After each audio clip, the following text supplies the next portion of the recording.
Sejam bem-vindas todas as pessoas ao 8º episódio do podcast Falando às Claras. Hoje iremos tratar do tema que homenageia o Abril Verde, mês de combate de práticas racistas e ao racismo religioso no estado de Sergipe. O racismo funciona como um mecanismo de exclusão que impede certos grupos identificados por sua cor de pele e características físicas de desfrutarem plenamente de seus direitos, relegando-os a uma posição de inferioridade. Nessa perspectiva, o racismo religioso estrutura-se pela perseguição praticada em face das religiões de matrizes africanas, não fundamentada apenas pelo fato de serem religiões não cristãs, mas sim em decorrência da cultura colonial, na qual se identifica resquícios do racismo estrutural, oriundo de um contexto histórico e cultural de violações de direitos do povo negro. No episódio de hoje, discutiremos sobre os desafios e os avanços do combate ao racismo religioso no nosso estado. Estamos com 3 convidadas especiais. Sônia Oliveira, membro da comunidade Oju Ifá, mestre em políticas sociais e professora substituta da Rede Municipal de Aracaju. Isis Nicole, Mangabeira de Conceição. Mangueira, de Conceição. A Bian me ajude aí. Lê Axé, Oju Ifá, Nissahara. Pronto. Advogada e mestranda em Direitos Humanos, lá do nosso programa. E Laura Cecília Fagundes dos Santos Braz, que é doutora em Direito, professora e servidora lá do Tribunal de Justiça. Meninas, sejam muito bem-vindas, ao nosso podcast. E eu queria começar com a professora Sônia, dizendo, professora, a importância dessa temática, né? Por que a gente precisa tratar dessa temática nos dias de hoje, principalmente nesse mês que a gente traz o Abril Verde? A temática, estatisticamente falando, recentemente houve uma publicação dizendo que se tivéssemos a condição, né, de extinguir o racismo na sociedade, nós passaríamos 116 anos para que as questões de isonomia entre os povos elas pudessem existir. Então, é uma temática extremamente importante, necessária e urgente. Primeiro, né, porque nós constituímos a sociedade brasileira. Numericamente falando, né, no seu processo de autodeclaração, fazemos parte de mais de 70% da população brasileira. Então, se a gente for utilizar o português correto, né, a população brasileira é afro-brasileira. Perfeito. Né? Então, é um Brasil que a população negra ela se faz presente. E, com isso, né, trazemos a tradição de um povo. Somos responsáveis, né, pela cultura, economia, educação, dentre tantas outras coisas que formam essa sociedade. E na era, né, do conhecimento, e conhecimento é poder para as pessoas, é inadmissível que o racismo ainda estruture e realinhe a sociedade brasileira. Né? Então, tudo que está escrito na lei, né, no sentido de penalidade, ainda é muito pouco para que seja retratado esse crime, esse absurdo. E, diuturnamente, todas as pessoas, pretas e não pretas, né, precisam estar na luta antirracista. Isso mesmo, isso mesmo. Nicole, quer falar alguma coisa da importância do Abril Verde? A gente tem uma lei, né? Sim, inclusive essa lei já veio com a instituição de um selo antirracista, né? E aí, para justamente incentivar essas práticas antirracistas relacionadas aos racismos e intolerância religiosa. Tanto que eu acho importante pontuar aqui a utilização do termo racismo religioso e não intolerância. Já no sentido que respeitar somente não basta. Não estamos falando aqui de ser tolerados, mas no sentido de ser respeitados, sim, que isso é um crime, inclusive. Mas eu percebo assim que pelo fato do racismo religioso estar muito atrelado ao racismo estrutural, isso torna muito difícil esse combate. Por isso que essas práticas de conscientização, de demonstrar, né, como que funcionam as religiões de matriz africanas. E até essa oportunidade aqui desse podcast eu acho muito, muito importante para a nossa sociedade, sabe? essa daqui é uma iniciativa muito importante no combate ao racismo religioso e está, inclusive, está cumprindo esse Abril Verde. Fico muito feliz de fazer parte, porque vejo aqui uma oportunidade, sabe, de proporcionar esse combate ao racismo religioso por meio do conhecimento, como mãe, que é minha mãe, sou de minha mãe de santo, né? Bem falou aqui. Muito bem. Laurinha. Essa temática, como as que já me antecederam aqui falaram, é uma temática que não diz respeito só a mim, não diz respeito só a nós, diz respeito a toda a sociedade. Enquanto vivenciarmos dias racistas, não tem como vivenciarmos dias de igualdade, dias de liberdade. E isso perpassa, inclusive, quando eu olho para a minha condição de mulher e de mulheres pretas, eu vejo como a educação, né, que eu recebi dos meus pais foi uma educação diferente das minhas amigas brancas ou não pretas. Por quê?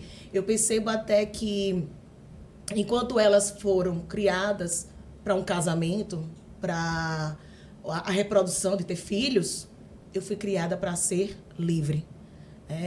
Toda a preocupação dos meus pais sempre foi em torno disso.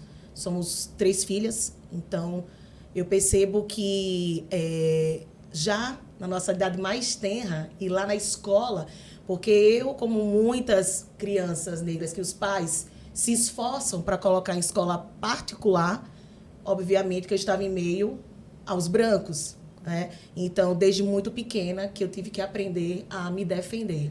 E ao trabalhar uma temática tão espinhosa quanto o sacrifício, ou melhor, a sacralização de animais nos rituais religiosos de matriz africana, eu, enquanto uma membra do movimento animalista brasileiro, eu me vi 100% desafiada, mas, mais do que isso, eu me vi tendo a oportunidade de descobrir muito mais sobre mim, de penetrar em lugares e penetrar em regiões do meu ser que eu jamais poderia imaginar que a academia iria ser o caminho para isso, né? Só o fato de eu ser da religião católica, hoje eu sei porque eu sou da religião católica. Então, até isso tem um porquê. E esse porquê vem realmente das nossas origens, tem a ver com o racismo, com a perseguição às pessoas negras. Então, essa temática, sem dúvida, é uma temática cara, urgente, palpitante, e que deve, sim, ser uma constante em vários espaços, especialmente nos espaços de poder. Precisamos discutir sobre isso, precisamos informar a população, porque só através do conhecimento é que a gente quebra preconceitos. Professora Sônia, o que se entende, né, por racismo religioso? E como é que a senhora vê no dia a dia, principalmente aqui no nosso estado, né, e as práticas, elas continuam muito persistentes, né, mesmo com todas essas lutas, né, de vocês diuturnamente? O racismo religioso, ele é nefasto. Imaginem vocês que uma pessoa não preta resolve fazer um trânsito utilizando as suas insígnias, que as identifiquem enquanto uma pessoa das religiões de matriz africanas. Essas pessoas, elas vão ser condenadas, não é? Socialmente condenadas. E uma das coisas que as pessoas sempre falam é, olha, ela de família tão boa, né? Ela não deve estar bem da cabeça para fazer parte de uma religião como essa. Nesse mesmo instante que essa pessoa faz esse trânsito, ela repete esse trânsito sem as insígnias. As pessoas não mais a reconhecem como uma pessoa que faz parte desse contexto. Isso é para que a gente possa entender o quanto é marcante as nossas presenças em todos os lugares da sociedade. E o racismo religioso hoje, né? Quando nós falamos que os racismos com esse maiúsculo ao final, ele é estruturante. O racismo religioso, né, em todos os países do mundo, em todos os lugares do mundo, ele é letal. Ele é letal. Falando da nossa realidade, da realidade brasileira, esse racismo ele está imbrincado em tantos outros, né? Ele está envolvido com racismo estrutural, ele está envolvido com racismo ambiental, ele está envolvido, né, com racismo recreativo. São tantas, né, as tramas e entrelinhas que esse racismo está envolvido, que é necessário e urgente, né, que as pessoas não confundam as coisas, porque o racismo religioso ele também está atrelado às pessoas não pretas. É importante a gente pensar nisso. Sim. Por conta da sua origem. Então, as pessoas não pretas, elas passam pelo processo de racismo religioso, pelo fato de pertencerem a comunidades tradicionais dos povos de terreiro. Então, isso é um atenuante muito grave, muito mais grave, né? Algo que a gente não consegue mensurar. Exatamente porque nós não temos, né, uma prática cristã, por vezes, mesmo sendo professora e estando envolvida com as questões acadêmicas, eu coloco muitas interrogações, né, sobre o conhecimento versus ou diferencia do racismo. Porque nós encontramos práticas racistas, inclusive, dentro dos espaços que são difusores do conhecimento, né, e conhecimento é poder. Talvez esses espaços são os que mais disseminam o racismo, né? É o que mais atenua o racismo, porque sempre coloca um porquê.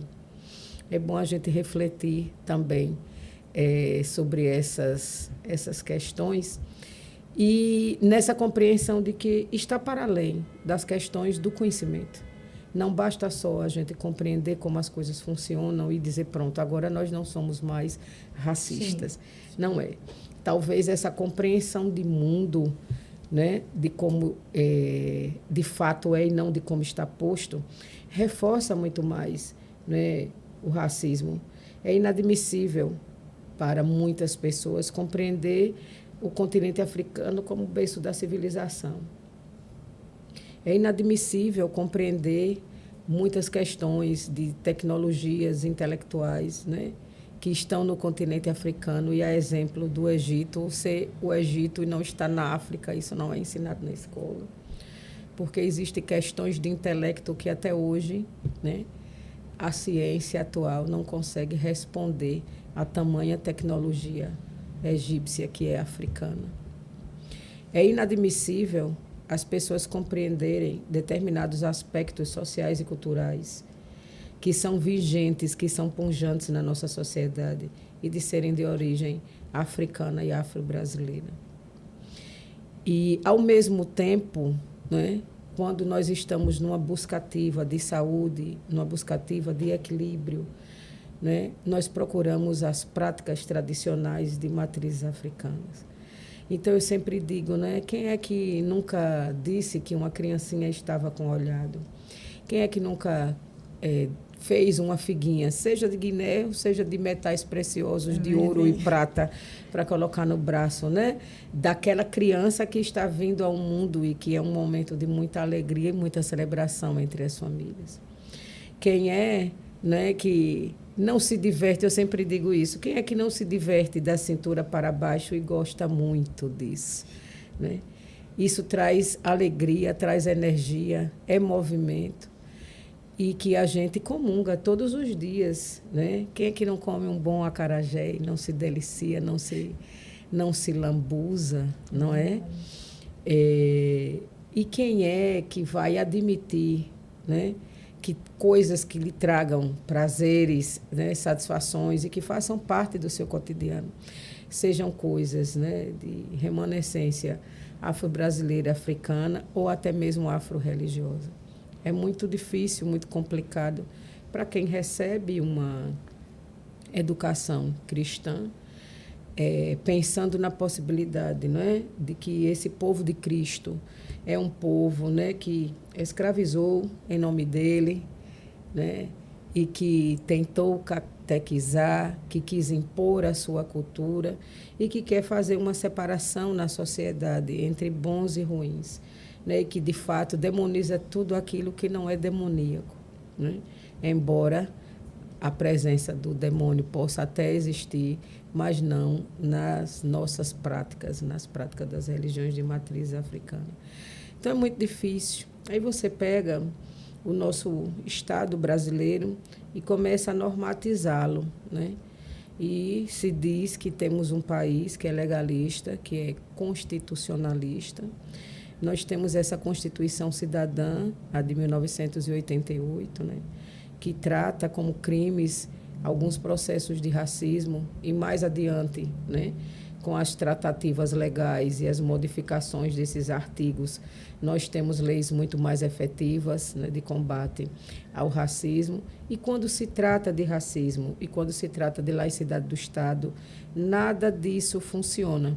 E um exemplo muito atual disso, né, é que em abril do ano passado, a mandata da deputada Linda Brasil fez a propositura dessa lei do Abril Verde, que combate as mais diversas formas de racismo e o racismo religioso, e nós não conseguimos fazer com que ou aquele crucifixo enorme que está lá naquela sala, né, do plenário saia, ou, né, que se coloque outras simbologias que possam representar a diversidade religiosa brasileira.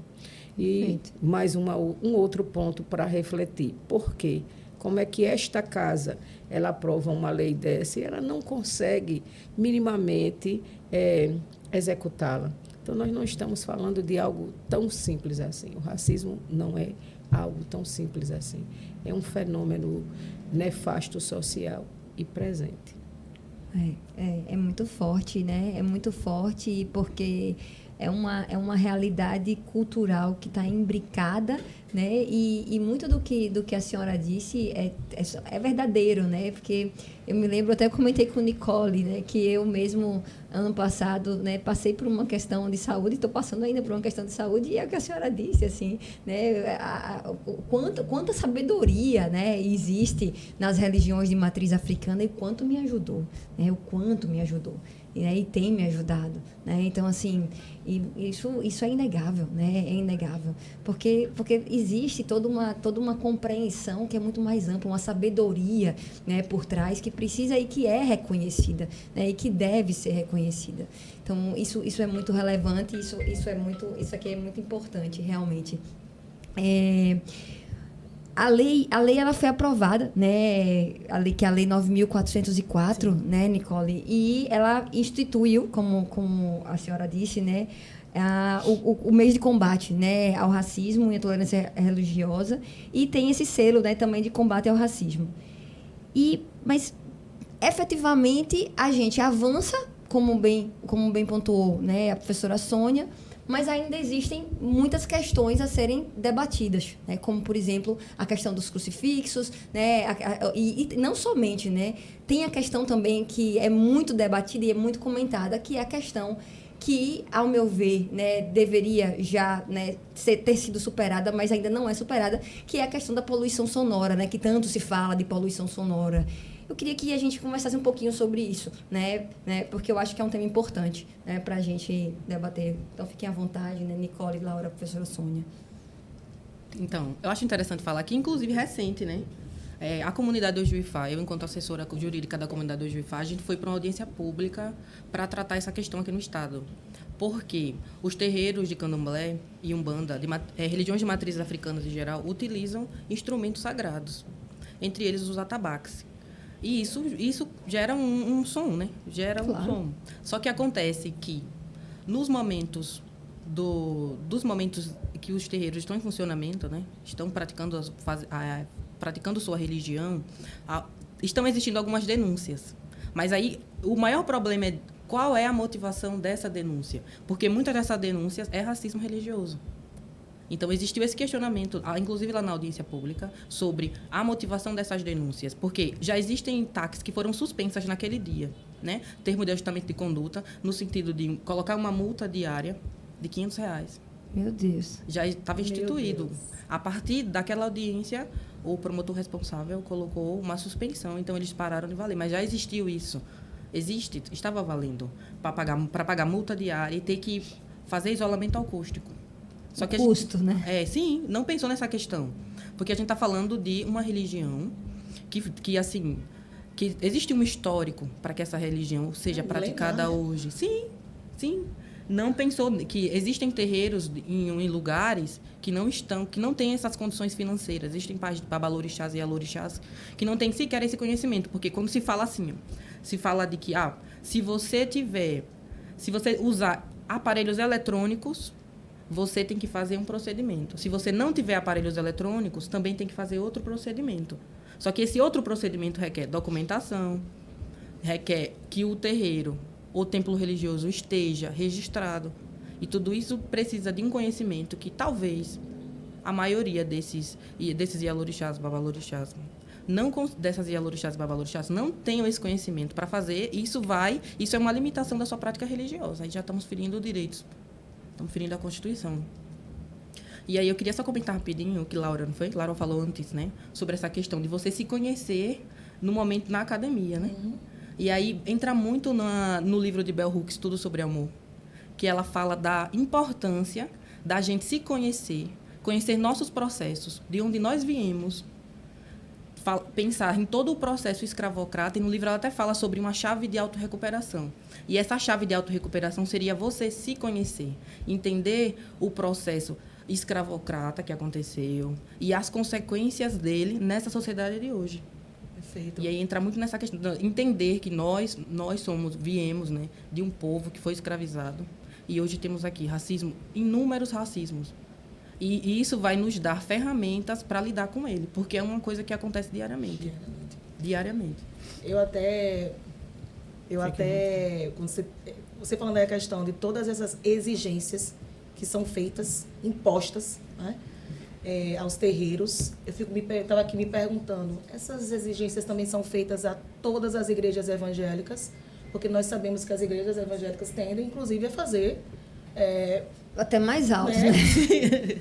Gritos e tudo mais. Então, assim, da mesma forma que temos terreiros, né, que tem uma condição financeira mais, digamos assim, simplória, nós também temos. Até porque igrejas evangélicas estão sendo abertas em tudo quanto é lugar.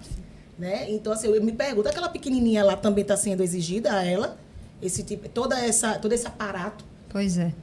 Então, ou é só realmente algo que está sendo imposto aos terreiros de candomblé, de umbanda, entendeu? E quando você traz essa questão, é bem aquela fala, né, de que a gente, você traz essa questão, né, Laura, você se descobriu, né, o processo que eu fui criada para enxergar a vida como ela é, né? Não, estamos até antes daqui de começarmos essa gravação, estava aqui conversando com a professora Clara, né, de uma determinada pessoa que a gente percebe que a educação, por mais que seja um homem preto, mas parece que foi criado para não se enxergar como tal.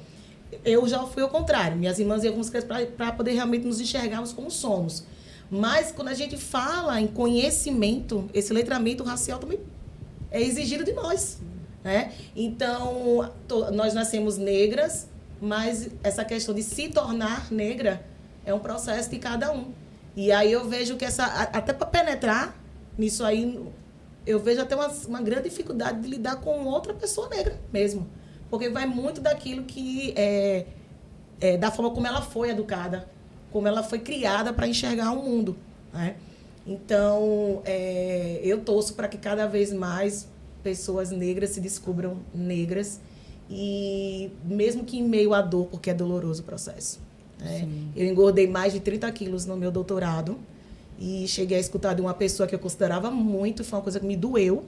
Eu até pensei, se eu não tivesse uma estrutura emocional boa, eu poderia ter deprimido ali. Laura, você disse que engordou mais de 30 quilos no doutorado, mas você não já concluiu o doutorado porque você não já emagreceu? Olha que pergunta, né? Isso é porque realmente a pessoa não sabe o que tem por trás, todo o processo. E na minha própria casa mesmo. Essa questão de quando eu vi, o meu doutorado foi na Federal da Bahia, ou seja, eu morei em Salvador, capital mais negra fora da África, fiz curso de Pan-Africanismo 1 e 2 lá, tudo que tinha, estava na UFBA, então tudo que tinha relacionado ao negro, estava eu lá fazendo, me aprimorando. Então eu tenho mãe historiadora, eu tenho irmã historiadora, mas até elas se espantavam com o fato de eu chegar a Aracaju cheia de temáticas e de situações que eu queria debater, que eu queria discutir. Laura, você só fala em negro agora? Mas não é. É o quê? Laura, você está se descobrindo? A verdade é essa. Né? Então, eu torço para que cada vez mais pessoas negras se descubram negras. Sobre a questão, né, da poluição sonora, é necessário pensarmos, né?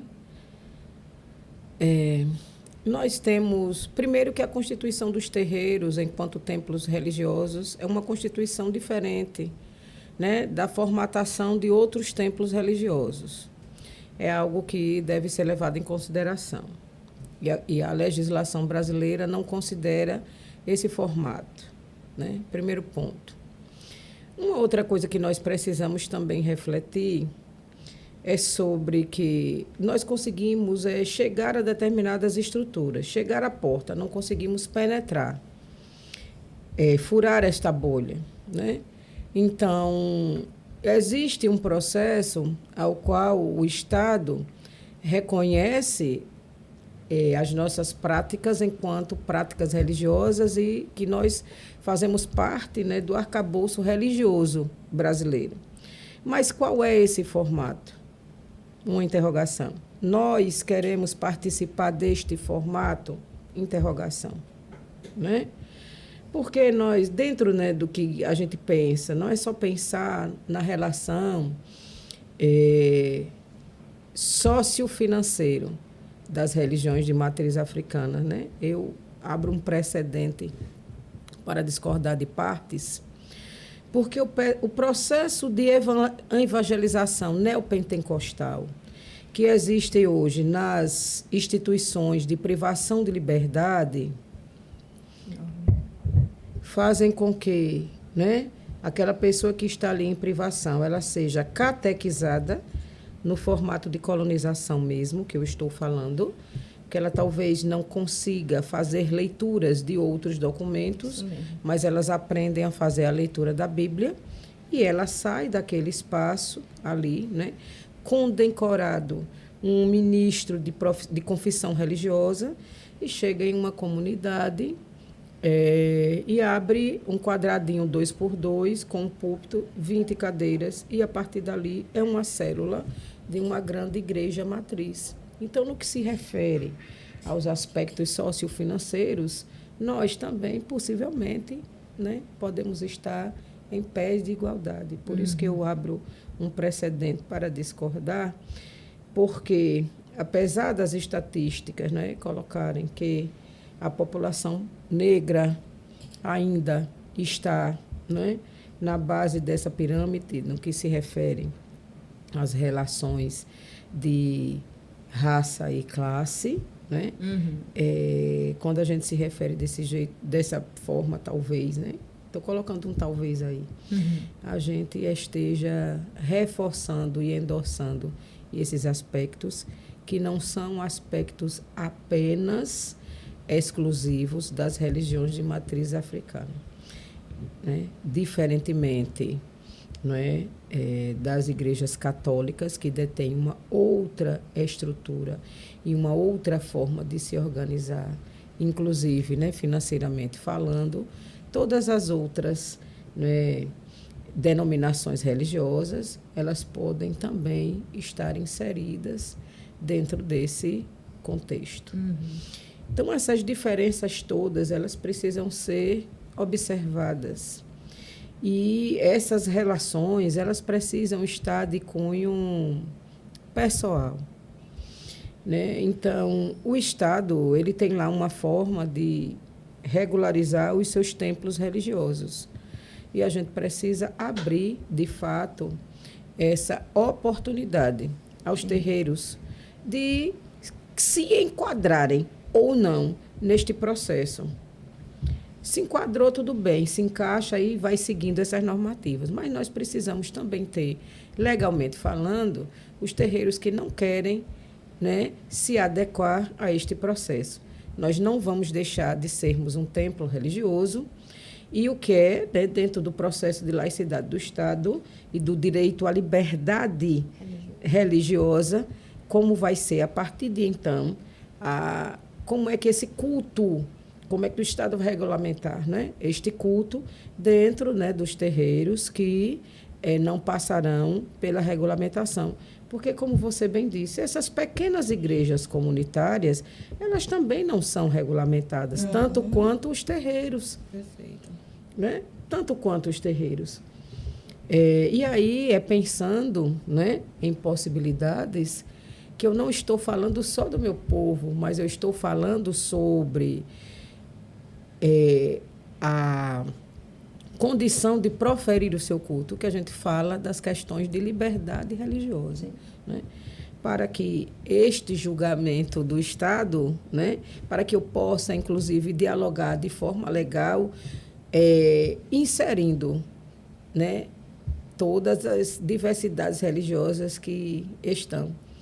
Porque se a gente vai discutir legalmente, né, utilizando o chavão popular, farinha pouca, meu pirão primeiro, você não tem argumentos, né, argumentos que são legais. Sim. E que você esteja falando de um todo, você vai falar do específico. As legislações, apesar de terem suas especificidades, mas o Estado laico é algo que é para todos. Sim. Né? Só pensando nessas possibilidades. E na diferença, né? Eu acho que é muito cruel a gente pensar em algo que está ligado em uma tomada, que você mede decibéis, né? E que você tem o controle de ter amplitude dessa sonorização, tanto para aquele espaço ali interno, quanto para espaços tão longínquos que a gente não consiga mensurar do que alguém que está tocando um instrumento percussivo, que é acústico, cantando com a sua voz natural, dentro de um espaço, né? Então, são essas especificidades que a legislação precisa operar. Sim. Diferentemente da existência dos seus templos, né? A existência dos templos é condição sine qua non para a liberdade religiosa. Mas são essas especificidades que precisam existir. E é lógico, né, que talvez, eu falo talvez que eu nunca tive acesso a essa base de dados, que essa motivação da denúncia, Nicole, né, ela não, ao contrário, talvez não seja verdadeira. Você não encontra as religiões de matriz africanas fazendo denúncia, né, da questão da poluição sonora, perturbação de sossego da ordem. E aí a gente entende que é um problema de origem, a gente entende que é um problema do racismo, né, e de como, por exemplo, essas denúncias elas são acolhidas e de quem elas são acolhidas. Talvez aí seja, né, um X da questão e talvez seja um ponto de partida para que a gente encontre um equilíbrio nessa assinatura do termo de ajustamento de conduta, né? Porque, diferentemente das religiões cristãs, o terreiro de candomblé faz muitas suas atividades internas que externas. Nós não temos cultos todos os dias, nós não temos cultos todos os finais de semana. Existe um calendário litúrgico a ser cumprido, que às vezes você passa 2, 3, 4 meses sem utilizar os atabaques, mas o terreiro está lá com o seu funcionamento. Uhum. Existe toda essa diferença, né? E isso precisa, num momento como esse, ser levado em consideração. Perfeito. Porque aí vem a interrogação, como é que eu produzo tanta poluição sonora, né, se eu estou... Né, porque o culto tem todo dia. Você passa na porta das igrejas, tem lá culto, aí tem segunda, quarta, sexta, tem lá seus horários. Nós não seguimos essa regulamentação.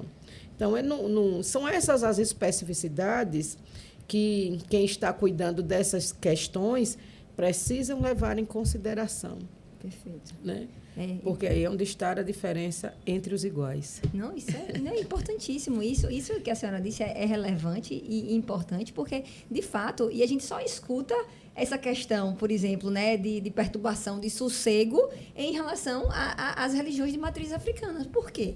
Né? Porque isso eu posso dizer para a senhora porque é o que a gente escuta, né, no dia a dia. Então, tem alguma coisa errada. Né? E aí é um indicativo, pelo menos, né, de racismo religioso. Né? Então, é como a senhora disse, talvez, eu não tenho os dados, mas veja, há uma manifestação da sociedade.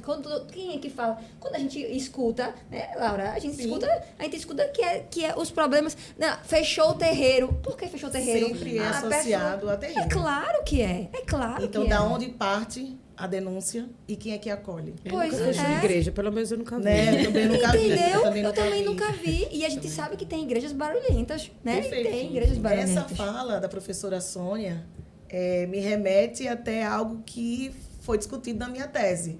Aí, já puxando para a questão, desculpa, da sacralização. Porque na própria tese de doutorado, eu venho trazendo, acho que é Rejane Mota, que eu utilizo nessa passagem, sobre o perigo da descaracterização da própria religião, caso, olha aí, essa imposição da utilização de meios, de métodos modernos de sensibilização prévio à sangria. Então, Rejane veio trazer justamente essa questão do perigo de descaracterizar a religião, quem sabe até desaparecer a religião. E aí eu pensando aqui também, a partir do momento que o Estado também impõe todo esse aparato aí eletrônico, se isso também não estaria a descaracterizar a religião de matriz africana. E foi justamente nisso aí, por quê? Porque tudo começou lá no Rio Grande do Sul, na lei que previa, né, essa obrigação, a lei trata do bem-estar animal, então ela vai dizer que todos que praticam o abate, né, de animal terá que aplicar esses métodos modernos de insensibilização prévio à sangria, mas houve todo um movimento e aí se conseguiu colocar como exceção as religiões de matriz africana. Então já sabe que, para variar, qual foi a bancada que se levantou ante essa previsão como exceção, né, a bancada neopentecostal, né? Então, até o ponto de chegar ao STF. Tem até uma fala do subprocurador-geral da República, Adriano, esqueci agora o sobrenome dele, onde ele vai dizer, ele pede até desculpa por essa temática ter chegado ao STF. Né? Estamos diante aqui de um caso de racismo.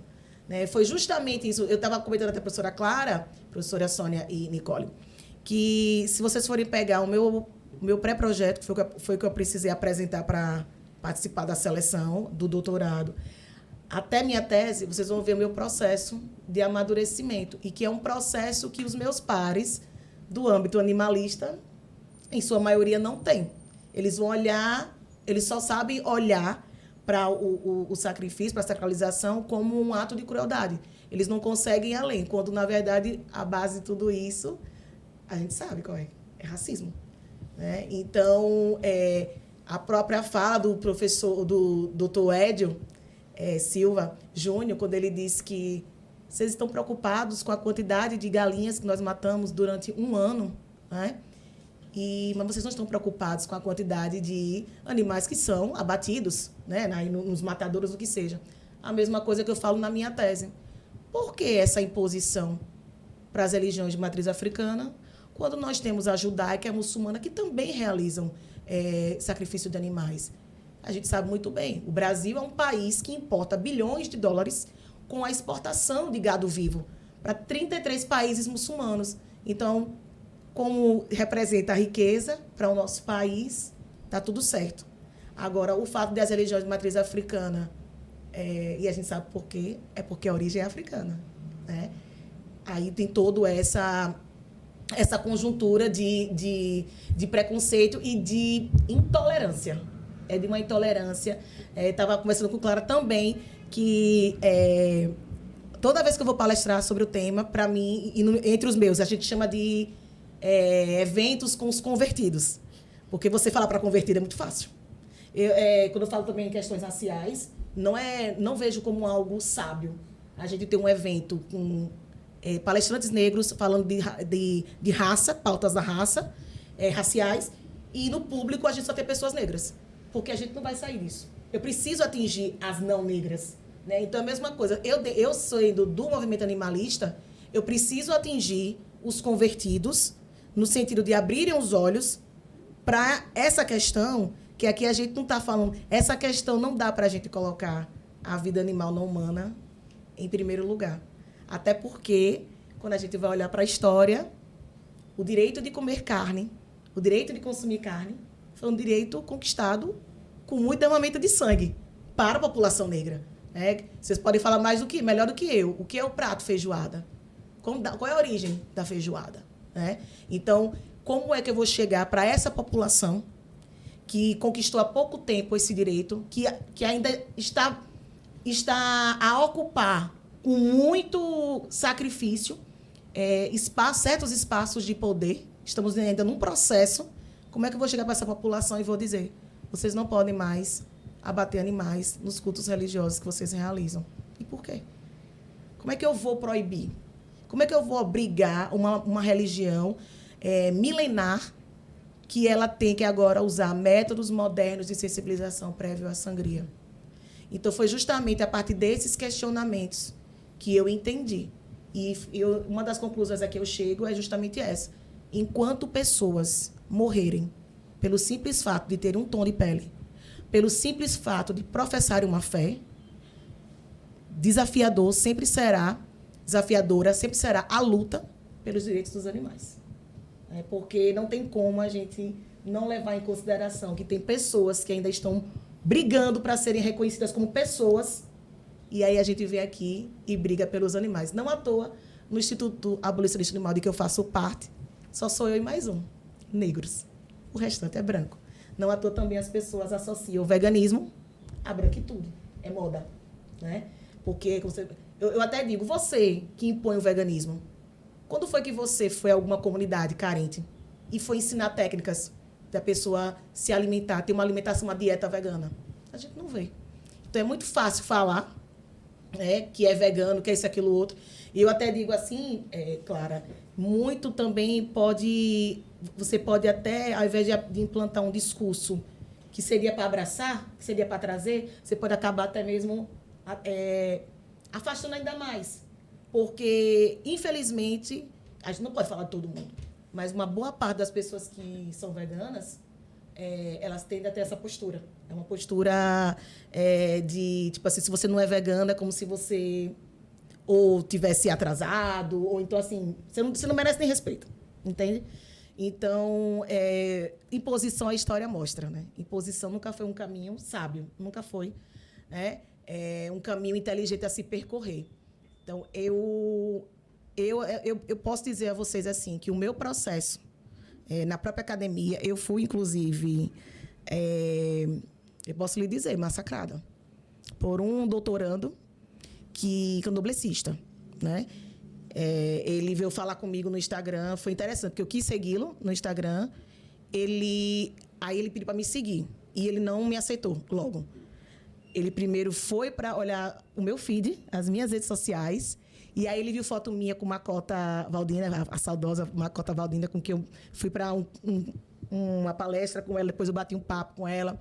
Eu até disse, não tinha saído o resultado ainda do julgamento, eu até disse bem assim, Macota, e se eles julgarem pela proibição? Ah, minha filha, como é que continuar matando as galinhas? Ela disse até assim, né? Brincando e tal. Eu vejo, esse não vou nem dizer o nome dele, que ele é uma pessoa, inclusive, conhecida, mas aí eu cheguei, ele fez bem assim, você é evangélica? Eu falei, não. Por quê? Não, porque eu vi que tem uns vídeos sempre que eu canto, então eu gosto de cantar. Minha origem, minha base musical é da igreja, então eu gosto de cantar música gospel também, tipo de Aline Barros, e ele viu vídeos meus. Aí ele já deduziu que eu era evangélica, e pelo fato de eu também, porque ele fez, quem é esse orientador? Quando eu disse o nome, ele já deduziu, claro, é uma pessoa da área do direito animal. Aí ele fez, e qual é o seu tema? Aí eu disse, sacrifício de animais rituais religiosos de matriz africana. Dali ele já deduziu qual era o meu posicionamento. Ao invés de me perguntar, ele deduziu. Pronto. Ele me excluiu, Mas aí, antes disso, ele teve um discurso dizendo assim a mim que eu não tinha o direito de trabalhar essa temática. Eu disse, peraí, a gente está na academia, existe doutrina. Ele fez, mas ele quis dizer que mesmo vocês da religião escrevendo, mesmo vocês sendo os subscritores dessas obras, era como se essas obras não tivessem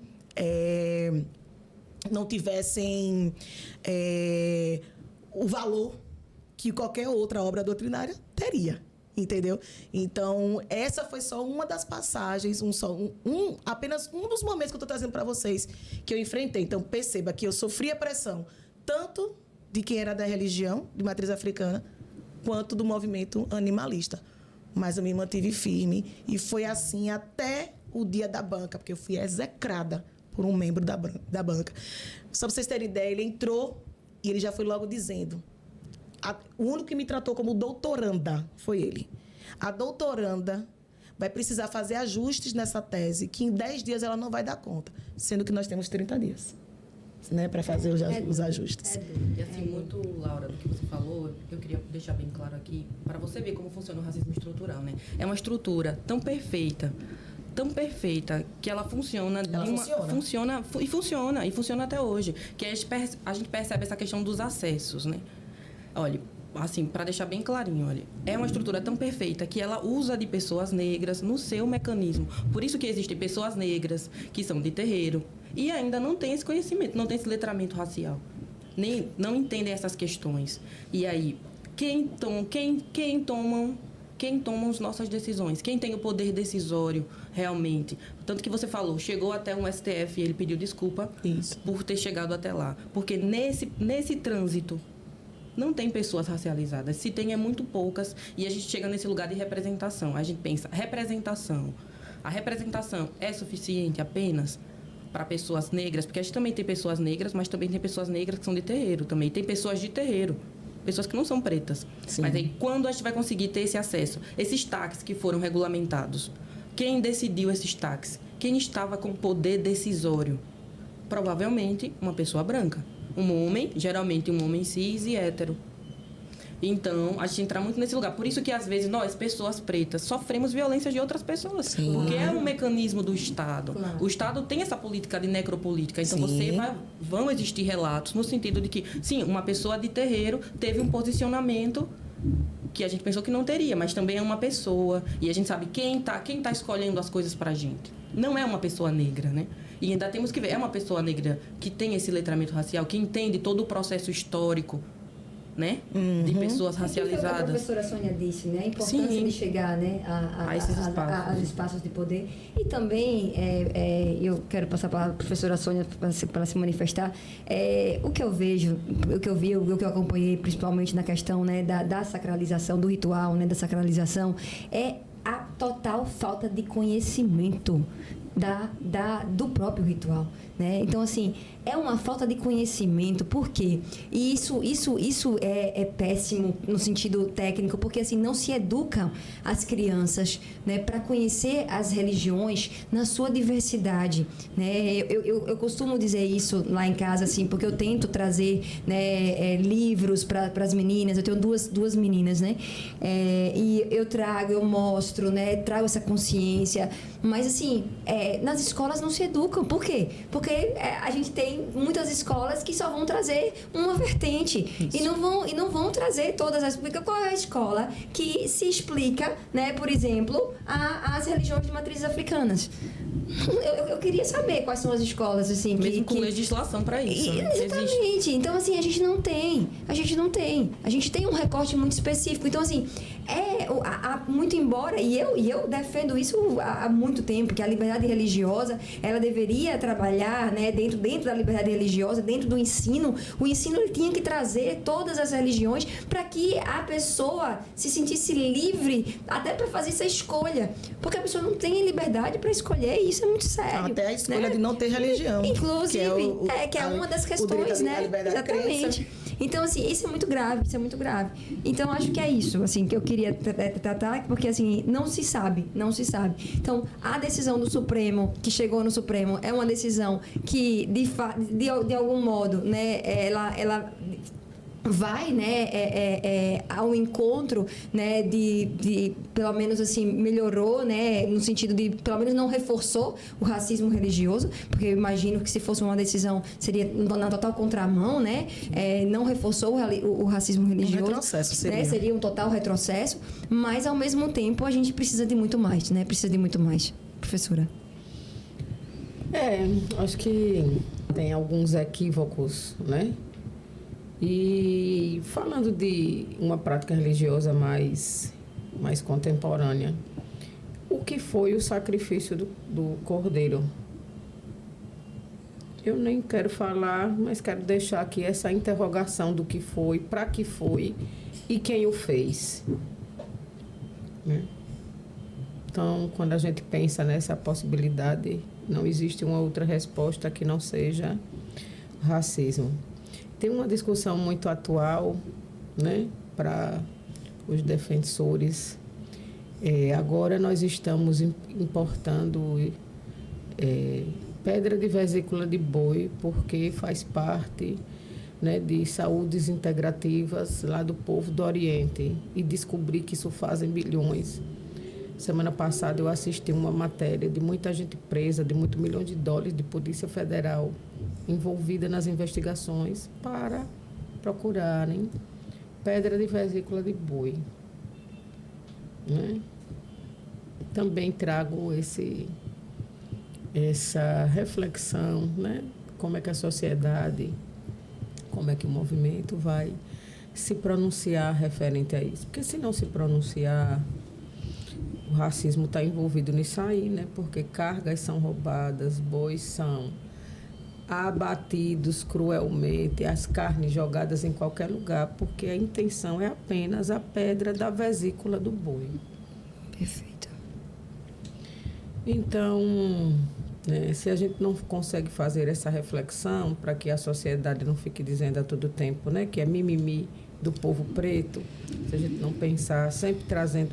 A gente sempre tem que trazer um paralelo, né, para que as pessoas tenham consciência que, de fato, né, não é mimimi. Nós estamos falando do racismo que estrutura a sociedade brasileira. Mimimi é todo outro que não dói em mim. E aí, a questão da sacralização. As pessoas ainda, né, o termo abate ainda é um termo, né, que... Então, o abate de animais é uma prática que nunca existiu para nós, né, povos tradicionais de matriz africana. A gente não abate animais em série. A gente não cria um animal em série. Não modifica, né, o seu processo de desenvolvimento para abater em série. Nós temos animais, né, que a depender da estrutura física do seu terreiro, ele é criado dentro de casa. E que em um dado momento, esse animal ele faz parte da nossa ritualística. Para que ele possa fazer parte da nossa ritualística, esse animal, vá ali no galinheiro e pega uma galinha. As coisas não são assim.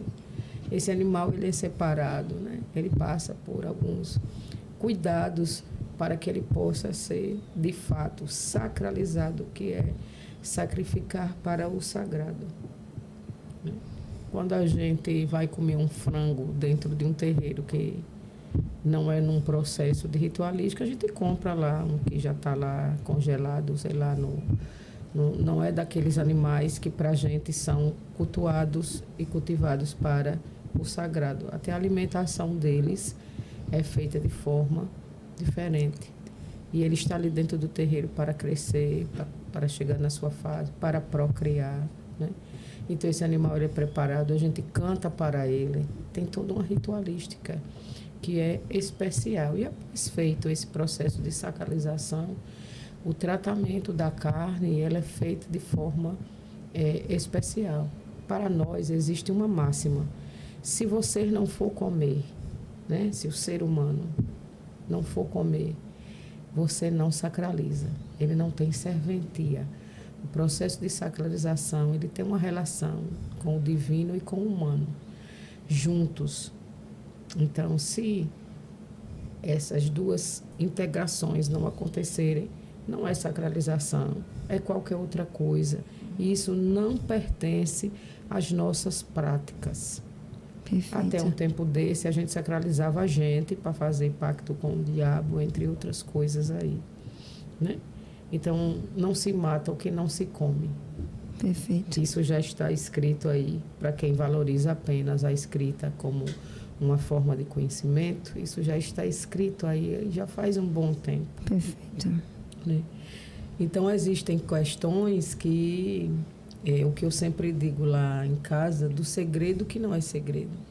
Como nós não sabemos, por exemplo, o que acontece no conclave, a gente só sabe da fumacinha branca quando sai e que aquele novo Papa, né, já foi escolhido, mas aquele ritual, aquelas celebrações, o processo de tudo que acontece ali, a gente não sabe. Perfeito. Também as pessoas que não fazem parte dos nossos processos ritualísticos também não sabem, que eu sempre digo que é o segredo que não é segredo. Uhum. Por que é um segredo, né? Para mantermos as nossas tradições, como todas as religiões têm os seus processos de tradições.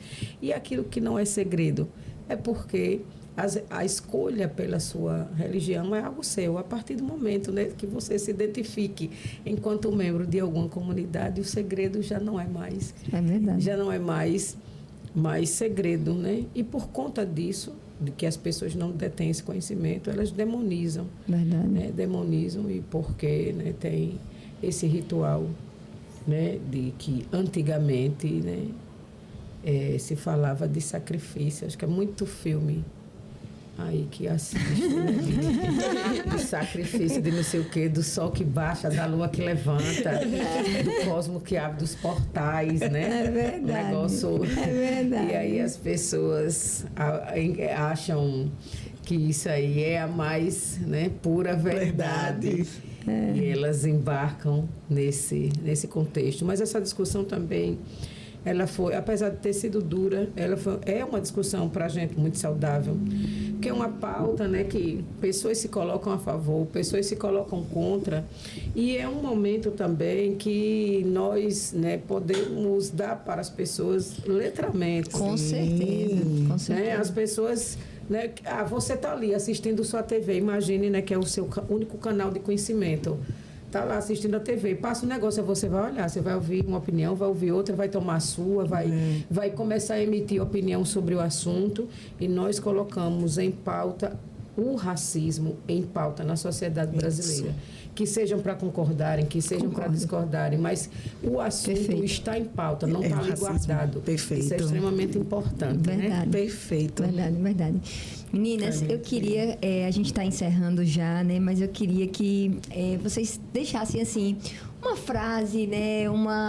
Alguma coisa, falassem assim um pouco como é que a gente pode combater, né? Esse racismo religioso, né? O que vocês diriam, né? Para quem vai nos escutar? Eu acho que foi muito importante. Eu particularmente aprendi demais, né? Professora Sônia, eu agradeço assim demais, porque para mim foi um letramento, né? Para mim foi um letramento assim, porque muitas coisas que eu não sabia e assim saio daqui com uma outra visão, né? Com outro aprendizado. E eu acho que isso é importante. Isso já é, por si só, já é importante. Então, eu queria só que vocês dissessem assim, para quem está nos ouvindo, né, para ajudar, né? Eu acho que é uma forma também de ajudar, né? Como é que vocês veem, né, esse combate ao racismo e como é que a gente pode ajudar, se somar nessa luta com vocês?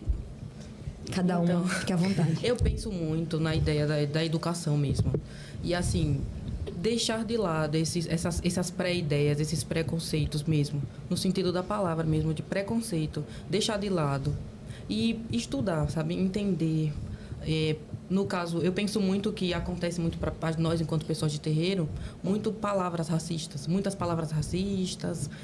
Inclusive, publicamos recente no mestrado de Direitos Humanos da UNIT, em parceria com a comunidade Ojuifá, um e-book que trata muito dessas questões e tem um breve guia antirracista. E explica, inclusive, a origem dessas religiões de matrizes africanas, explica a utilização do termo racismo religioso, intolerância religiosa, qual que deve ser utilizado. E no final da cartilha também tem canais de comunicação tem números de delegacias, caso aconteça a prática desse racismo religioso, porque a gente não está só no lugar de educar, mas também tem que punir, porque é um crime. Claro. E pessoas são afetadas aí e sofrem, né? Porque se é um crime é porque existe um bem jurídico a ser tutelado. Então, eu trago muito para esse lugar de conhecimento. E se você pensar em ter uma atitude racista, não tenha, não fale. Perfeito. Entenda primeiro. E ainda coloco à disposição a cartilha, que a gente pode até ser divulgado também no link divulga. Dessa. E que teve a colaboração de Mãe Sônia, que escreveu a apresentação da cartilha. Tá linda a cartilha, tá perfeita. Eu quero. Matéria bacana. Fique à vontade. Vou fazer então o link, porque realmente, na minha concepção, a solução é uma só: é a educação. É a educação o caminho para quebrarmos preconceitos. Porque é através do conhecimento é que nós quebramos os preconceitos. Então, se existe um entorno, por exemplo, da sacralização de animais, essa visão demoníaca tão ratificada pelas religiões da linha neopentecostal, é porque as pessoas não procuram a verdade, as pessoas não procuram o conhecimento. Então, da mesma forma que eu me permiti, porque eu não poderia jamais trabalhar essa temática de religiões de matriz africana do meu lugar, de mulher católica, de mulher sergipana, fazendo um doutorado em Salvador, onde eu pensei, inclusive, que ia ter vários professores negros, eu só tive um. No meu mestrado, eu só tive um, que foi Ilziver. Né? Hoje é meu colega lá na Universidade Católica de Salvador. E quando eu olho para a graduação, por exemplo, eu fui aluna de Socorro, mas Socorro muito mais na condição de delegada de polícia, né? E de Cláudio Alexandre, que hoje é meu amigo, inclusive era advogado da UNIT na época. Né? Mas assim, esse apagamento, inclusive, não tem nada que preencha. Né? A minha vida acadêmica, ela é marcada por essas lacunas. E que eu agora, né, eu fiz participei de uma seleção que foi própria para docentes, para doutores negros e indígenas. Então, fui agraciada, né, em ser aprovada e me sinto feliz. Eu vejo isso como missão. As pessoas ficam: Laura, como é que você sai de Aracaju para dar aula em Salvador? Porque eu não vejo simplesmente como sair daqui para dar aula, eu vejo como uma missão.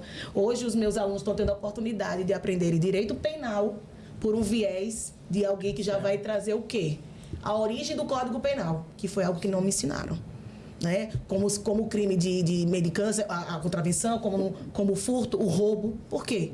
Porque a gente sabia que uma pessoa que era... Os negros que eram escravizados, a partir do momento que são colocados em liberdade e o Estado não se preocupou em dar moradia, em dar educação, o que ia acontecer com essas pessoas? Claro que elas iam sentir fome. Então, é claro que elas iam acabar roubando, furtando, né, praticando a mendicagem. Então, assim, a mendicância. Então, quando eu levo para os meus alunos isso, eu já vejo isso como uma forma realmente diferente de você ensinar o direito. Então, é a educação. Onde quer que eu vá, onde quer que eu posso, eu falo, né? Eu trabalho. Eu percebo que tem pessoas que têm dificuldade mesmo e não querem, né? Quando não, Clara, são pessoas negras mesmo que falam: mas também as pessoas veem racismo e tudo. Esse, para mim, é onde mais dói. Porque o branco, né, não é que eu vou aceitar, mas é mais fácil de a gente compreender. Mas pessoa negra, né, mas ao mesmo tempo eu consigo entender que é um processo de auto-ódio. Nós somos ensinados a nos odiarmos. Odiarmos nossos cabelos, nosso tom de pele, nosso traço de nariz. Nós somos criados para nos auto-odiarmos. Então, se eu hoje estou num processo, e é um processo, é um constante, né? É uma constante. Então, se eu estou no processo de me auto-aceitar, e nesse processo também a gente vai adentrar nas veredas aí da questão da solidão da mulher preta, e eu digo mulher preta, eu não digo mulher negra, porque quer queira, quer não, a mulher parda, ela circula, ela vai lá e cá, infelizmente, né, porque eu também sei que as pessoas pardas também se sentem em certos momentos num limbo. Quando a gente vai falar até da questão das cotas mesmo, de concurso público que seja, eu vejo que as pessoas pardas também se sentem amedrontadas e por muitas vezes... Não conseguem acessar. Ontem mesmo eu peguei um motorista de Uber e ele me dizendo que, graças a Deus, passou no concurso da Polícia da Bahia. da Polícia Militar da Bahia. E aí ele falou assim, eu fiquei morrendo de medo, porque ele é pardo, tem o nariz afilado e tem os cabelos lisos. Ele, mas graças a Deus eu passei. Eu disse, realmente, você deu a sorte, porque a tendência, né, era você realmente não passar. Eu acho até que a senhora, né, professora Sônia, faz parte, né, de comissão. De bancas. Eu não vejo a hora de ser convidada, de participar, porque, para mim, o critério é um só. Quando eu olho para aquela pessoa, eu vejo alguém, uma vítima em potencial de racismo diário. Se a resposta for sim, ela passa. Né? Lívia Vaz, a promotora de justiça, né? Lá da MP da Bahia, ela fala da questão, né, do fenótipo, mas ela vai também falar dessa questão. Não é só um tom de pele. É o nariz, são as características, né? Então, claro que isso é muito complexo, né? Isso é muito complexo. E a questão da banca não deixa de ser pelo critério subjetivo, mas um subjetivo que a gente procura ser o quê? Objetivo. Mas não tem como, que a gente está falando do sujeito. Não tem como. Mas, enfim, eu fecho aqui a minha fala agradecendo a Clara pelo convite. Né? Foi ontem mesmo, né, Clara? Ontem eu fui participar de um evento, ela falou que ia tratar desse assunto. Não, peraí, eu preciso participar desse evento. E ela ficou surpresa, surpresa positivamente quando ela viu a tese e viu qual foi a minha conclusão. Porque ela já achou... porque se você defendesse os animais, você não vai... Eu nem viria aqui, ela nem me chamaria. Eu fui olhar, né? Eu vou olhar, porque eu já tive uma conclusão. Mas eu já participei de mesas redondas e tudo, como uma mesa lá na Católica de Salvador, que era entre deuses e deusa, porque eu era a única mulher, e Ilziva foi quem presidiu. E ao fim, minha mãe, foi o meu primeiro evento, né, enquanto doutoranda, trabalhando na temática, minha mãe saiu daqui de Aracaju para ir lá, disse que foi rezar por mim, com medo das pessoas me atacarem. Eu disse, mãe, pelo amor de Deus, você me enxergar como pesquisadora, mãe, ali não é a sua filha, é a pesquisadora, a gente tá no meio acadêmico. Só que assim, infelizmente, a gente teve um participante da mesa que ele não teve postura acadêmica, ele parecia muito mais um líder comunitário, então ele acabou instigando e envenenando, digamos assim, a plateia. Então, ao fim, 2 moças da religião foram para cima de Tagore, né? Tratando Tagore aí como um homem branco, que na verdade ele não é, né? Mas foram, em relação a elas, ele era. Mas ele não é um homem branco, né? Enfim, educação não tem outro caminho. Educação é a solução. Professora. Então, eu quero fazer uso, né, da prerrogativa de estar envelhecendo. E quando a gente está envelhecendo, a gente vai procurando outros caminhos. E eu quero hoje ser um pouco anticolonial, um pouco decolonial, né? Porque eu disse que velho, quando a gente vai envelhecendo, né? Tem uma palavra aí politicamente correta que as pessoas falam idoso, mas eu gosto da palavra velho, que a gente está ficando velho. E ressignificar isso aí, né? Aí a gente fala um monte de coisa, o povo respeita, ainda te ouve e não te interrompe, né? Eu estou usando dessa prerrogativa, né? Então, eu quero mexer um pouquinho nas nossas reflexões. Eu gosto muito de fazer com que as pessoas pensem. Hoje está custando muito caro, né? Pensar. A educação é um viés importante, mas é um viés do colonizador, porque disseram a mim que a gente precisava estudar para ser gente. Mas também tem gente que é gente e que não passou pela academia, que não passou pela escola, e que parte do nosso povo, que eu ouvi aqui, né? Vocês falando que as pessoas precisavam se enegrecer, de pessoas pretas que não tiveram acesso ao letramento racial, porque elas não passaram pelos bancos das escolas. E aí, como é que a educação vai chegar até essas pessoas? Um minutinho de silêncio só, quem está com o tempo reduzido, mas o silêncio foi feito, né? Como é que a educação ela vai, de fato, intervir nesse processo de uma sociedade antirracista, né? E de como a gente tornar pessoas antirracistas. Como é que as pessoas se tornam antirracistas sem o processo da educação? Como é que nós vamos fazer? Mas tem uma coisa que é extremamente importante, uma coisa que está acontecendo aqui no Tornando as Claras, falando as Claras, né? Que é a comunicação. A comunicação é algo imprescindível, é algo que todo mundo tem, é algo que todo mundo faz, independente apenas da fala, mas a gente pode se comunicar de várias formas. Até o silêncio, ele é comunicador, né? Então, a comunicação é uma arma antirracista muito forte, muito potente, né? Que ela leva essa discussão para os lugares, né, mais distintos, com as pessoas mais diversas, e ela estimula com que as pessoas todas, elas falem, elas se posicionem, ela tem uma opinião a emitir, né, e que é acessível. A comunicação hoje é algo acessível, né? Então, como alternativa, né, para uma sociedade, né, antirracista, eu deixo aqui a comunicação, feita de todas as formas. Sabe, uma cartilha em e-book, num programa de rádio, num programa de TV, num jornal, numa revista, num podcast, num webcast, em tudo aquilo que a gente possa se comunicar, onde a palavra ela possa seguir, porque é acessível. E a partir daí, né, nos tempos tão contemporâneos e de tantas tecnologias, a gente acaba reforçando o que a gente chama de tecnologia ancestral, né?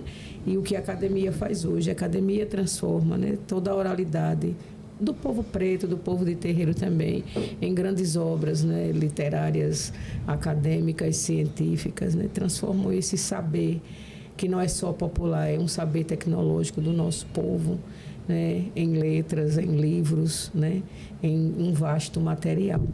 E encerro agradecendo sempre, né, a oportunidade de partilhar e de compartilhar, né? A gente não só fala, a gente ouve também e vai conhecendo outras pessoas. Um prazer lhe conhecer e falar que esse projeto é super inovador e falar sobre, espero, né, nada contra, muito pelo contrário, nada contra os homens, mas eu espero que você consiga encontrar um repertório bem vasto para falar de todas as coisas, né, com a visão, né, das mulheres, até mesmo porque o mundo ele é formado, né, e concebido, esse mundo que está posto, né, muito masculinizado, né, ele ainda é muito misógino e dentre tantas outras coisas. Então é bem bacana falar num espaço, né, que ainda está às claras com essas presenças femininas, né? Obrigada e vida longa ao projeto, e foi bem bacana, meninas, bater esse papo com vocês também. Maravilhoso. Muito obrigada, professora Sônia. Eu confesso que eu estou emocionada, eu sou uma pessoa sensível e eu acho que a professora, eu acho que ela tem essa sensibilidade, né? Assim, eu acho que ela transmite isso, né? Então, você me tocou profundamente, né? Então, assim, para mim foi um aprendizado, né? E é isso, assim, é uma transformação, né? Para nós que somos brancas, é um aprendizado porque a gente se coloca no lugar do outro, né? E se colocar no lugar do outro é isso. É a gente entender as dores de vocês e tentar melhorar, né? Tentar fazer um pouco para transformar, porque assim, só existe um mundo melhor se todo mundo for feliz. É o que a gente acredita, né? Então, não tem como eu sair desse programa sem estar transformada. Não tem como. Não tem como eu passar adiante, olhar para minhas filhas e dizer que isso não aconteceu, sabe? Então, assim, é a comunicação, como a senhora bem colocou, porque, assim, a educação elas estão tendo e talvez elas não tenham isso que eu tive hoje, né? Então, muito obrigada. Eu não tenho, né? Estou realmente bastante emocionada contigo, porque eu acho que é isso, né? A senhora, como pessoa mais velha, né, tem toda essa sabedoria, né? Tem toda a vivência, tem toda a experiência, né? E tá no sagrado também, né? Então, eu te agradeço verdadeiramente. E eu vou encerrar, né, o podcast emocionada. Muito obrigada.